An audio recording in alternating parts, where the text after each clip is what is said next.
Hi there. Today I wanted to show you a common job that we have in terms of waterproofing and sealing around building sites using Shalex Seal-It Multi-Purpose. We've also got another product called Membrane, and I'll show you how these two can be used to solve common water issues on some of your building projects. Now today we've got a planter box, and a planter box is something that's typically ignored when it comes to waterproofing, and very quickly you start to see some issues with moisture coming through, and efflorescence or salts on the surface is a common issue. And really it doesn't take too much at this stage of the building project, a bit of preparation to keep your job looking good longer term. But I'll show you today how we can use the Seal-It Multi-Purpose, but I just wanted to explain the process because we get asked this all the time. Typically on a house, you'll see behind me we've got a house that's been constructed. We've actually got a slab and there's a damp course which is put through, so moisture isn't able to travel from the ground up through into the walls. There's a disked joint through there which typically shows you where the damp course is. So with a house it's not so much of an issue, but with planter beds what you typically have is a soldier course, a foundation which is often actually at or below ground level, and you've got a block such as this which is typically used to make it. Now the problem you've got is you might paint the outside, which is going to protect it from the moisture coming through. You might decide to waterproof the inside. Some people don't even do that. But another issue that you've got is that moisture can actually travel or wick up through the block itself.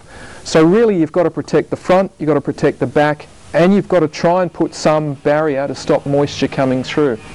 But I'll show you how we use Seal-It to stop moisture coming both through the front and the back, and we'll talk more about Membrane as a second video to look at how we stop moisture coming through, because you really do need to look at all three faces, otherwise you don't totally stop moisture and you're going to have some issues.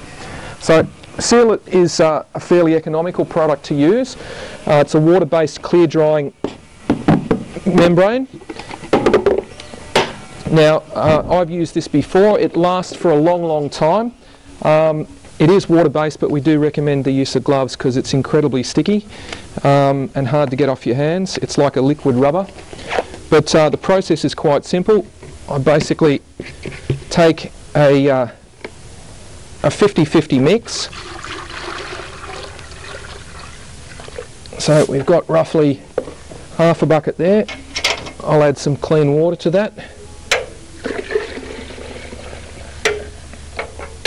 Okay. Now the best method of application is actually with a spray.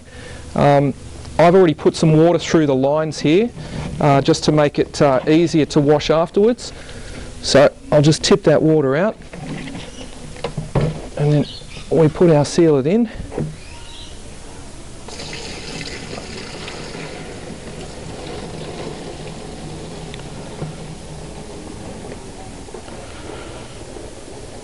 Okay, and you can see the consistency is really like milk. It's very low viscosity, but it's designed to penetrate into the blocks. The idea is to totally saturate the blocks, get it totally penetrating in, and unlike a normal paint where you would go over an area once and let it dry, the idea with the Seal-It is to go over that same area a number of times and to keep working it in while it's still wet.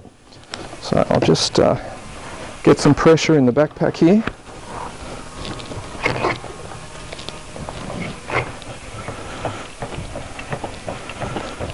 Okay, and the idea is to spray it until you start seeing, there we go, see how it's turned milky? That means the product's now coming through the lines. And what we can do is just adjust those so that we get a reasonably fine spray. We don't want to atomize it. You can use proper spray equipment, but the idea is just to get a nice even pattern. Now this is the surface that we want to apply it to. We've got a bit of an issue which you see on most building sites. The tile is too early, the render is too late, but we've got to work around what we have. So the capping hasn't been put on here. Normally what you'd do is you'd put the render on and you'd actually seal the render on the front before you paint, and the back of the wall as well. You can see up here there's a surface that's been rendered, and the elements have got to that, you can already see that there's fine hairline cracks starting to appear. So it's really important that with masonry surfaces you keep them dry, and Seal-It is a great way to do that. And in fact, using this as a primer, whether it's over standard render or a coloured render, it'll keep your render dry and stop the craze cracking that you typically get. But we'll just come over the back here. Now the process that makes it so easy is that you really can direct this to where you want, and the idea is to totally wet out the surface. So you can see as I spray, I'm creating a little river of product going down the wall, and the idea is to get it to the point of runoff, and you can see that that's starting to soak in. So we'll just keep working across here.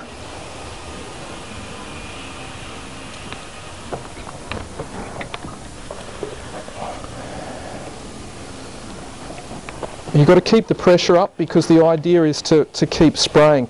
Now with the first coat, what's important is to work back over this area. You can see that it's gone grey, which means it's soaked in. While it's still grey, we just keep going over that area 2 or 3 times. This is really important. Don't let it dry. If you start on one side of the project and work all the way around, it'll be dry, it'll skin, and you won't be able to get any more product into the surface. What we're trying to do is totally saturate that masonry, and the capillary action will draw it in deep, and that's the idea. So you can probably even give that another coat, a light coat, and basically get it into all of the nooks and crannies.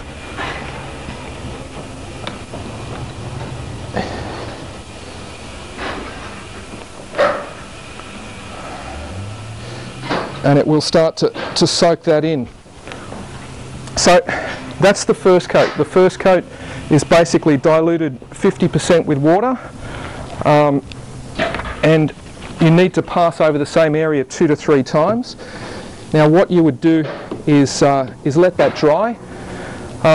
What we'll find is that it'll dry very quickly. It dries clear. Once it's dried, we then put another neat coat over the top of that, and that'll give you great protection against moisture. Now on the front surface, as I said, where we're rendering, you'd actually do your rendering first. You don't put the Seal-It on before you render, otherwise you're going to make it difficult for the render to stick. You'd need to use a polymer modified render. So the idea is apply your render, apply the Seal-It over the top. It waterproofs and seals your render. It acts as a great primer or first coat for your painter, so that you can keep a wet edge when you're painting over the top. And the other thing that's important is you really need to make sure that you're saturating the blocks. You're not applying it like a paint, you're actually totally soaking it into the masonry, and you're using that absorption within the block to draw it in as much as possible. So that's just a quick demonstration of how we treat the front and the back of a masonry surface with Seal-It multi-purpose. Very straightforward process. If you get a little bit of overspray, it's not an issue because it does dry clear, but it stays very soft and very flexible. It'll accommodate some movement in your masonry as well. And we might come back in a little while and I'll show you the second part of this, which is how we can stop moisture travelling up through the blocks themselves.